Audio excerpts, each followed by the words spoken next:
Mga kapatid, tandaan niyo po ito. Every sin begins with a question mark against God.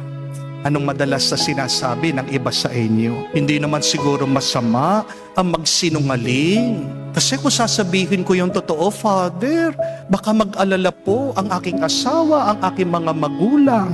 Siguro okay lang naman na hindi magsimba. Naunawaan naman ng Diyos, di po ba, Father? Kasi pagod na pagod po ako. Talaga ba kasalanan ito? Hindi. Okay lang naman. At dito po nagsisimula ang problema. Tingnan niyo po sa Ebanghelyo. Ganyan din ang tukso ng dyablo kay Jesus. Sabi niya, ibibigay ko lahat ng kaharian dito sa mundo, lahat ng kayamanan sa iyo kung sasambahin mo lamang ako. Isipin niyo po yun.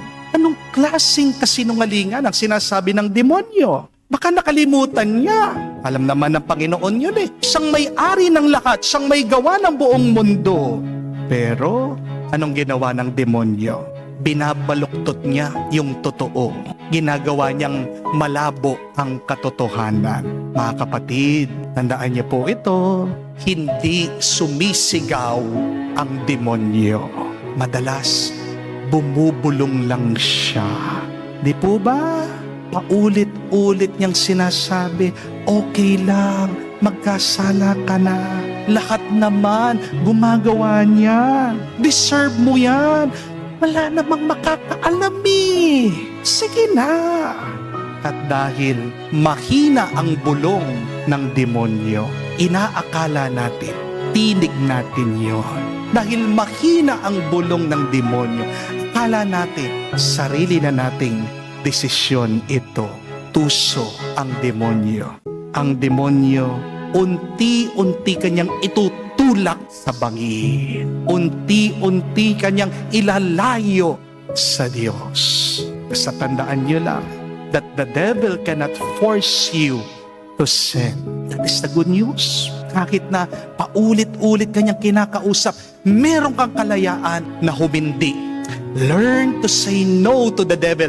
And if you're having a hard time, ask for the grace of God. Lord, I am tempted.